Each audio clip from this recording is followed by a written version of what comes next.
महिला सरपंच की उपायुक्त ने की बहाली, शिकायतकर्ता पहुंचा उच्च न्यायालय। खोड़ महिला सरपंच की बहाली पर शिकायतकर्ता ने उपायुक्त की जांच पर उठाए सवाल।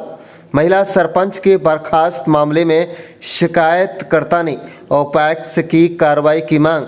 बता दें, नूंह जिले के इंड्री खंड के गांव खोड़ की महिला सरपंच शहनाज को बीते दिनों उपायुक्त धीरेन्द्र खडगटा ने फर्जी दस्तावेज के आधार पर चुनाव लड़ने पर बर्खास्त कर दिया था। इस मामले में उपायुक्त धीरेन्द्र खडगटा ने एक बार फिर से महिला सरपंच शहनाज को बहाल कर दिया है, जबकि अभी उपायुक्त ने सरपंच पर चल रही जांच को पेंडिंग बताया है, जिस पर गांव खोड़ निवासी शिकायतकर्ता अंजुम हुसैन एक बार फिर से इस मामले में उपायुक्त से उचित कार्रवाई की मांग कर रहे हैं। इसके अलावा शिकायतकर्ता ने इस मामले में महिला सरपंच के खिलाफ उच्च न्यायालय का दरवाजा भी खटखटाया है।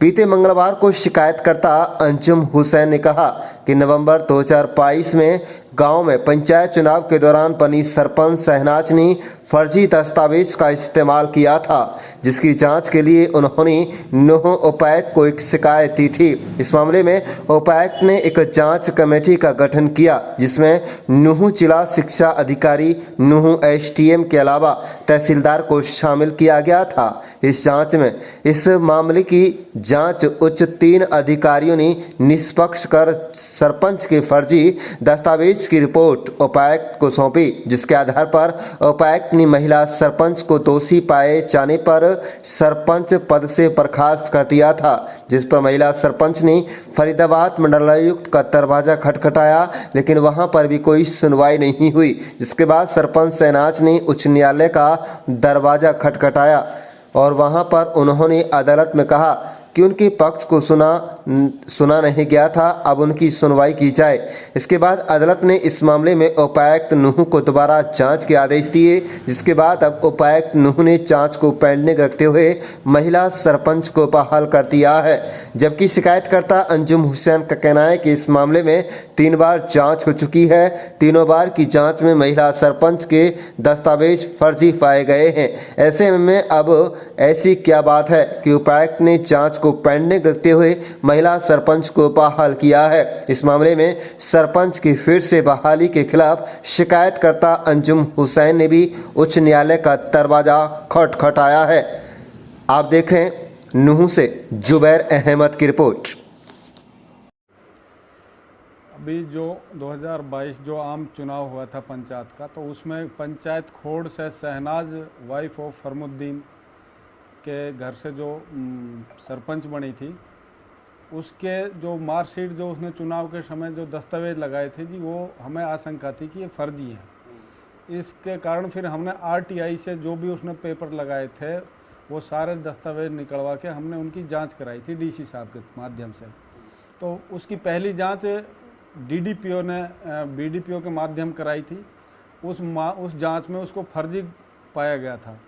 तो फिर शहनाज जो जिसके डॉक्यूमेंट्स फर्जी थे, उसने उसको नकारते हुए उसने कहा कि मेरी जांच किसी उच्च अधिकारी से, आईएएस या एससीएस से कराई जाए।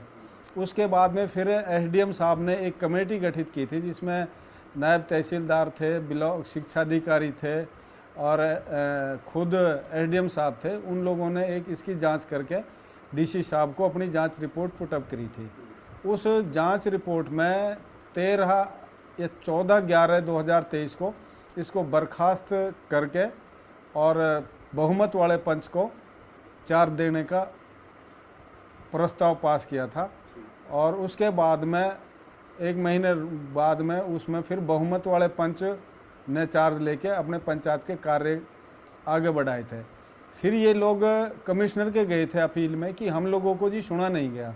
कमिश्नर साहब ने भी इनका पक्ष सुनते हुए उसने इनको खारिज कर दिया था कि उन्होंने भी जो भी जांच थी वो सारी जांच में जो इनके दस्तावेज थे वो फर्जी पाए गए थे।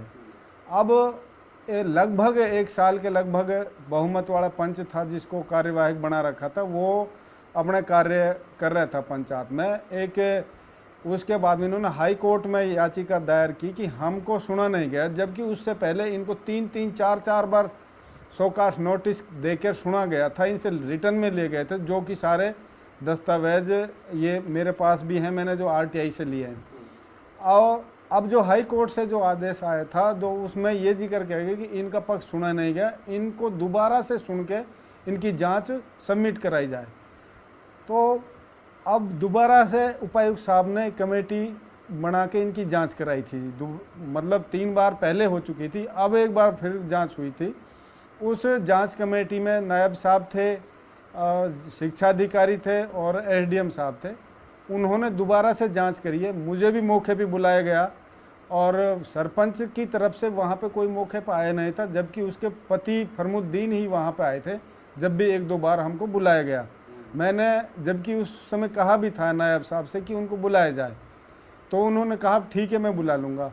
तो अब डीसी साहब ने इसको जांच पेंडिंग करके बहाल किया गया, ये कुछ समझ से परे है, जबकि जांच कमेटी द्वारा जांच करके उसको पुटअप भी कर दिया गया।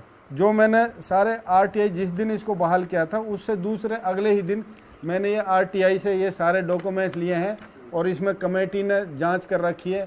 कमेटी ने 3-3 बार 4-4 बार जांच करके अपनी रिपोर्ट डीसी साहब को पुटअप कर रखी है और इसमें जांच में बिल्कुल क्लियर लिखा हुआ है कि ये हर तरीके से फर्जी है। इन्होंने एक बार नहीं बार फर्जीवाड़ा कोशिश की है। इसने एक बार 10वीं की मार्कशीट जो फेंक पाई गई, उसके बाद इसने 8वीं की मार्कशीट जो मोहम्मदिया पब्लिक हाई स्कूल से बनाई है, उस स्कूल पे एक नहीं अनेकों मुकदमे दर्ज हुए पड़े हैं इसी प्रकार के, क्योंकि उसका कारोबार ही यही है कि वो एक फर्जी मार्कशीट बना के एक मोटी रकम लेता है और उस मार्कशीट को आगे दे देता है। उसके बाद ये वही हाल इसमें हुआ है।